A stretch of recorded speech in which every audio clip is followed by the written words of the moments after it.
Hey, what up, everybody? This is Stevie Breach coming to you today. Today is very exciting. Honestly, with yesterday's big news of Brock Lesnar re-signing with WWE, putting his days in UFC behind him, this really opens the door to WrestleMania 31 being Brock Lesnar against Roman Reigns, thinking what is going to happen. For almost a year now, everybody has seen the writing on the wall that Roman Reigns was going to be the guy to push forward. If you go back and watch WrestleMania 30, watch the Shield match and look how much time Roman Reigns gets in the ring with Kane and the New Age Outlaws. Look how much he's really highlighted inside of that match. And, Ambrose and Rollins do get in there. They do make sure they get their spots in. But that match is all about Roman Reigns. And it's funny to think that he's in this... I think it was the second match of the night, but it was an hour into the show because of Hogan, Rock, and Austin, and then the Daniel Bryan versus Triple H, my match of the year from last year. It seems like it's almost in the middle of the show, but it's only the second match of the night, and it's a shorter match. I didn't get to see any of it. I actually got to see it live for the first time the other day, but Roman's going to be coming in a year later.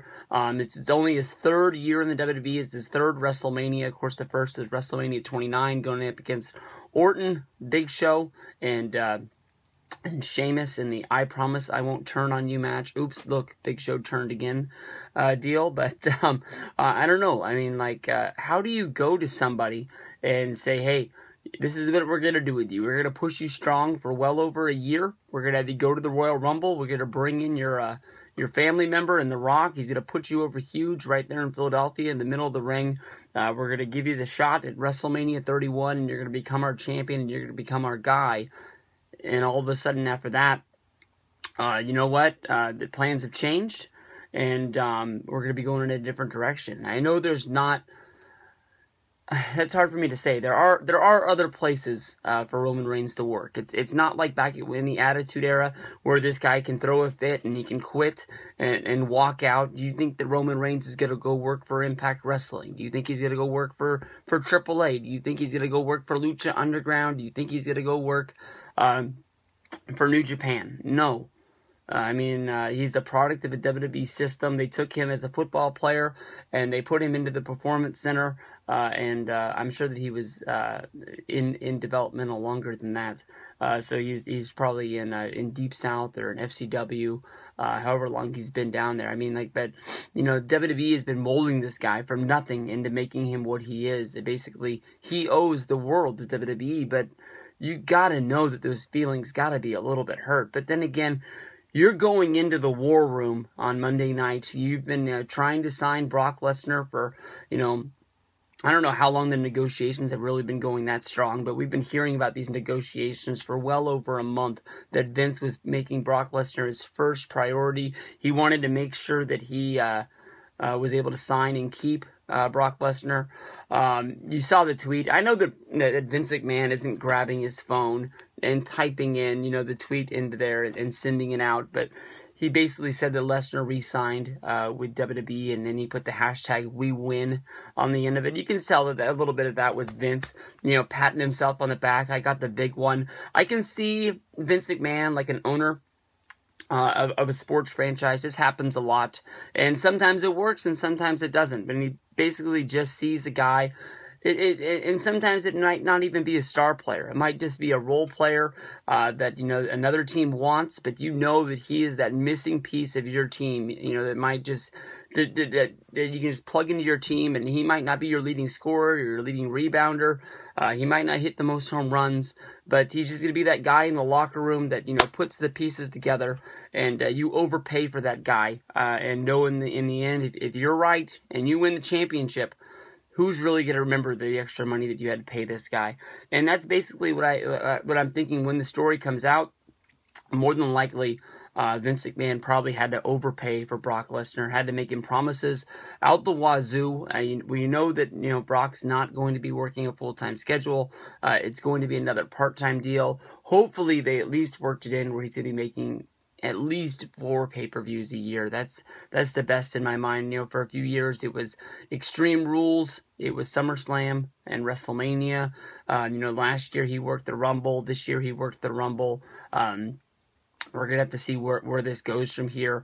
When Brock does show up on Monday Night Raw, even if it is for that last appearance, even if it is for that last 10 minutes of the show, it almost sometimes makes that show watchable, that you're glad you watched it. I know there's been a few times, like when Brock came out and he attacked Jericho. It's not always in that last segment. So if you have a feeling that Brock's going to be on that show, you have to watch the whole show, because you don't want to be that guy who ended up missing Brock Lesnar's return because you thought for sure it would be in the main event, and they wanted to swerve you, and they did. A lot like when Rock came back on that New York show. They put it in a middle segment. It wasn't in the main event, and it surprised the hell out of everybody, especially me. I was sitting over at Toby Keith's Bar and Grill. But I don't think that Vince McMahon goes into that war room to sign Brock Lesnar and says, hey, you know what? You're going to lose on Sunday, and I'm going to make you bigger because of it. And I know Vince has been able to do this in the past when he really was firing on all cylinders and had a really great creative team behind him. And I know there's people saying that you can see Paul Heyman wink at Roman Reigns at the end of his promo on Monday Night Raw. I know that people are saying that, Brock gave that look to Paul Heyman that he didn't like his promo when Heyman was going on about going to his house and stealing the food off of his table, kidnapping his wife and kids. It was almost like Brock thought he went a little bit too far in what he was saying. But I don't know. I just don't see them being able to tell Brock, all right, you're going to lose. You're going to get screwed by Heyman and Roman, and then you're going to come back in a few months at SummerSlam, and we're going to put you in the main event. It's going to be in Barclays Center in Brooklyn, and you're going to headline Roman Reigns versus Brock Lesnar, and it's going to be a big one. And then also, if you have to do that, you've got Roman Reigns who has to turn heel, and then you also have good old Seth Rollins, another heel with the briefcase. And I know there's no rules saying a heel can't cash in on a heel because they're part of another segment. Rollins and Heyman, they had an understanding, but it seems like that fell out.